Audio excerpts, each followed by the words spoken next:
podcast.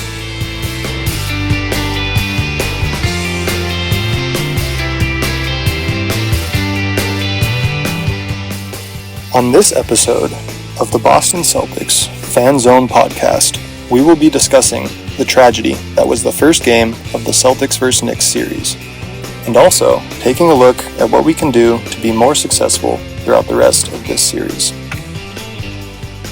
I think to preface this episode, it's important to talk about how I feel about the Celtics' three-point strategy.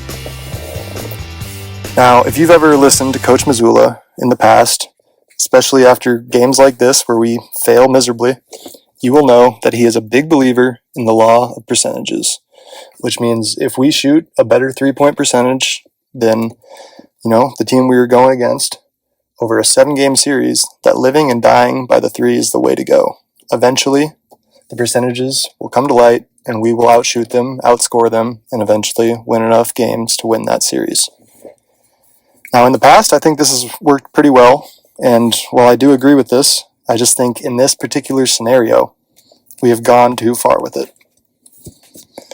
Well, watching the second half of the game last night, there were numerous times we had a guard like Jalen Brunson or Deuce McBride switched on to Jason Tatum or Jaylen Brown, and we made just zero effort to work the ball into the paint at all. Just take an ISO 3. There was even a 10-possession run at the end of the third quarter where over those 10 possessions, we failed to move the ball inside of the three-point line a single time throughout the possession, 7 out of 10 times at the end of the third quarter.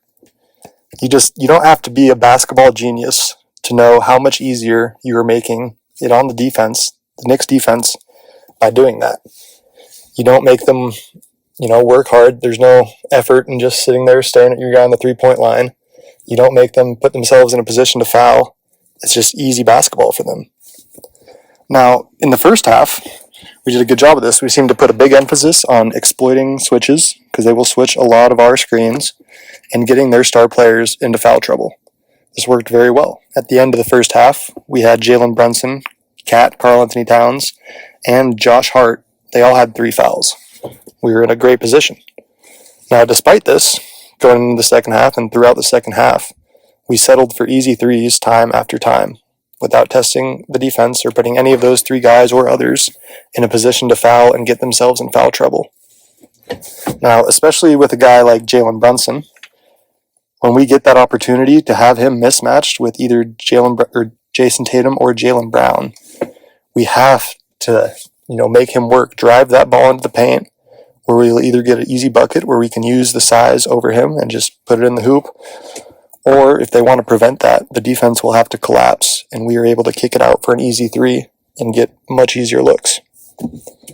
Now, not only is this a much better look than the ISO 3s we saw yesterday, it also forces the defense to work, both tiring them out and putting them in a position to get in foul trouble, like I said earlier. Now, another thing that really stood out to me yesterday, especially at the end of the game, was the difference in quality of looks we were getting out of timeouts and buzzer beaters when compared to the Knicks.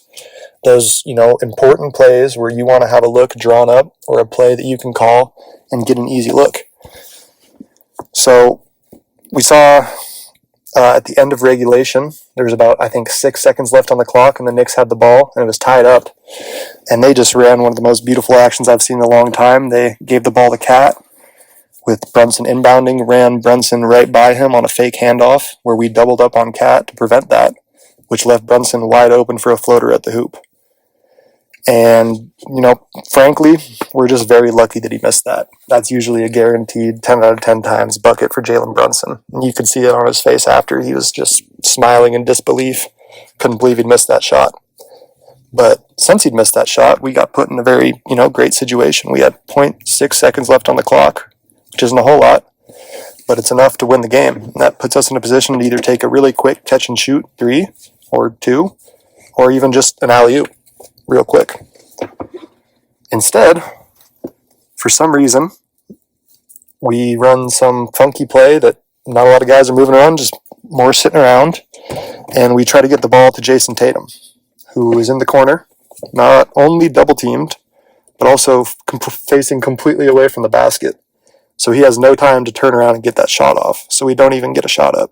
We may as well have just, set the ball on the ground and gone to overtime. That's okay though. Maybe things didn't go right. Move on. Now after that, throughout overtime, we saw the Knicks get good looks time after time due to their good ball movement and their guys moving around off ball, making us work. Flash to our possessions in the overtime, and it's more of the same. ISO ball without really testing the Knicks defense. Watching back on our last sideline out-of-bounds attempt at the very end of the game, I think there was 3 seconds exactly left on the clock, down 3, and it was just terrible. I'm really not sure what we were thinking with that play. We have half of our options sitting inside of the three-point line when we're down 3, just completely taking them out of that play. And the 2 guys we do have at the three-point line are all the way across the court, forcing us to pass over 2 of the best defenders in the league, 2 of the best, longest, biggest wing defenders in OG Anunoby and Mikal Bridges. Now, unfortunately, due to this poor design, we tried to pass it over, and Mikal Bridges was able to pretty easily just get his hands on the ball and completely stop us from even putting a shot up. So that's 2 buzzer-beater opportunities we had to both win the game and tie the game up, and we didn't even get a single shot up on those. In my opinion, that's just unacceptable. I love Joe Mazzulla just as much as your average Celtics fan, but it is moments like these that make me wonder if he is a better star and personality manager than he is an X's and O's coach. Now that's enough looking back at what could have been. At the end of the day, we played terribly, set a playoff record for missed threes, and still had a very good, close game that went to overtime. I'll take that. Moving forward, I'm sure that we will keep emphasizing the three-pointer as we have since Joe Mazzulla took over. But I also hope that we can adjust to what is given to us and take the easy looks. Another big factor going forward will be Kristaps Porzingis' availability. He only logged 14 minutes last night before going to the locker room with an illness and not returning to the game. He has been dealing with a lingering illness for the past month or 2, and according to reports, it appears that is what came up again last night during warm-ups for the second half. It does seem that the staff is hopeful that he will be able to return to the series going forward. If we can return to playing classic Celtics basketball, we should be able to get out of this series in the next 4 to 5 games and continue our pursuit of another championship.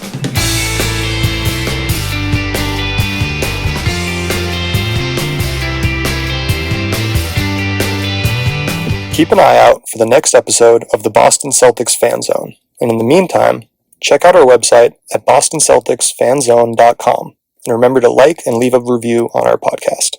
Thank you.